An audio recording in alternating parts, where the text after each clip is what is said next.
મને સંસદમાં ન જવા દીધો, ભાજપના સાંસદો ધક્કામુક્કી કરવા લાગ્યા, રાહુલ ગાંધીની પ્રતિક્રિયા. સંસદમાં ગુરુવારે હોબાળો થતા વાતાવરણ ગરમાયું છે. વિપક્ષના નેતા રાહુલ ગાંધી પરના ભાજપના સાંસદ પ્રતાપચંદ્ર સારંગીને ધક્કો મારી પાડી દેવાનો આરોપ લગાવવામાં આવ્યો છે. જો કે રાહુલે સ્પષ્ટતા કરી હતી કે અમને અંદર જતા અટકાવવામાં આવ્યા હતા અને ધક્કામુક્કી થઈ હતી. રાહુલ ગાંધીએ સ્પષ્ટતા કરી કે અમે લોકો મકરદ્વારથી અંદર જઈ રહ્યા હતા, ત્યાં ભાજપના લોકો ઊભા હતા અને અંદર જવાથી રોકી રહ્યા હતા. ઘટના સ્થળે ધક્કામુક્કી થવા લાગી અને લોકો પડી ગયા. આ લોકો બંધારણ પર આક્રમણ કરી રહ્યા છે અને આંબેડકરનું અપમાન કરી રહ્યા છે. મુખ્ય મુદ્દો છે કે તમે બંધારણ પર આક્રમણ કરી રહ્યા છે. રાહુલે ભાજપના સાંસદો પર પ્રવેશદ્વાર પર રોકવાનો આરોપ લગાવ્યો છે. રાહુલનું કહેવું છે કે લોકો મને ધક્કો મારી રહ્યા હતા અને ધમકી આપી રહ્યા હતા. અમે લોકો સીડી પર ઊભા હતા.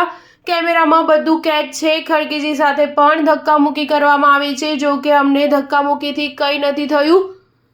ભાજપ સાંસદ અને સંસદમાં જવાથી રોકી નહીં શકે. વળી ભાજપ સાંસદ પ્રતાપચંદ્ર સારંગીએ આરોપ લગાવ્યો કે રાહુલ ગાંધીએ એક સાંસદને ધક્કો માર્યો અને સાંસદ આવીને મારા પર પડી ગયો, જેનાથી મારા માથા પર ઈજા થઈ. સારંગીને હાલ હોસ્પિટલમાં લઈ જવામાં આવ્યા છે. ભાજપના નેતા તેમની ખબર અંતર પૂછવા જઈ રહ્યા છે. બીજી બાજુ વાયનાડથી સાંસદ રાહુલ ગાંધીની બહેન પ્રિયંકા ગાંધી વાડ્રાએ પણ કહ્યું, ખડગે સાથે ધક્કામુક્કી કરવામાં આવી છે. કેમેરામાં બધું કેદ છે. ઇન્ડિયા જૂથના સાંસદોએ આજે સંસદમાં વિરોધ માર્ચ કાઢી રહ્યા છે.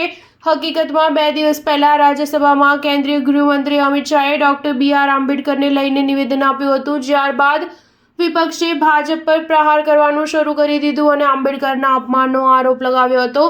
વિરોધમાં શાહના રાજીનામાની પણ માંગ કરવામાં આવી રહી છે. ગુરુવારે ઇન્ડિયા જૂથના નેતા સંસદમાં માર્ચ કાઢી હતી. આ લોકો આંબેડકરની પ્રતિમાની લઈને મકરદ્વારથી વિરોધ માર્ચ કાઢી રહ્યા હતા. સ્ટાર ન્યૂઝ 7 હંમેશા સચ્ચાઈની સાથે.